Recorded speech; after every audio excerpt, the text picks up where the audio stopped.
ಅದೇನು ಅಂತ ನಿಮ್ಗೆ ಅರ್ಥ ಆಗಿದ್ದಿದ್ರೆ ನೀವ್ ಈ ರೀತಿ ಮಾತಾಡ್ತಿರ್ಲಿಲ್ಲ. ಅಲ್ಲ ಸುಶಾಂತ್, ಅವತ್ ವಿಕಾಸ್ ಕುಡ್ಕೊಂಡ್ ಬಂದು ಮನೆಯವ್ರ ಮುಂದೆ ಅರ್ಚನಾ ಅವ್ರ ಎದುರುಗಡೆ ಎಲ್ಲ ಏನೋ ಮಾತಾಡಕ್ ಬಂದ. ಅಷ್ಟೊಂದ್ ಕೋಪದಿಂದ ಅವನ್ ಮೇಲೆ ಯಾಕೆ ಕೈ ಮಾಡಿದ್ರಿ? ಹೊರಗಡೆ ಯಾಕೆ ದಬ್ಬದ್ರಿ? ಮಾತಾಡಿ ಸುಶಾಂತ್. ಯಾಕೆಂದ್ರೆ ಅವನು ನಮ್ಮಿಬ್ಬರ ಬಗ್ಗೆ ತಪ್ಪಾಗಿ ಮಾತಾಡಕ್ ಬಂದ, ಅದಕ್ಕೆ. ತಪ್ಪಾಗಿ ಮಾತಾಡಕ್ ಬಂದ ಅಂತ ಹೊಡೆದ್ರ ಅಥವಾ ಸತ್ಯ ಹೇಳಕ್ ಬಂದ ಅಂತ ಹೊಡೆದ್ರ?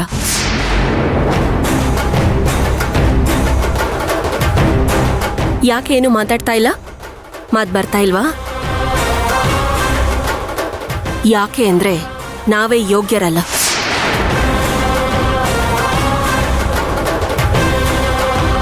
ಅಂತ ವಿಷಯಗಳಿಗೆ ನಮ್ಮ ಹತ್ರ ಮಾತೇ ಇಲ್ಲ. ಒಂದ್ ತಿಳ್ಕೊಳ್ಳಿ, ನಮ್ಮಿಬ್ರ ಇಡೀ ಜಾತಕ ಅವನಿಗೆ ಗೊತ್ತಿದೆ.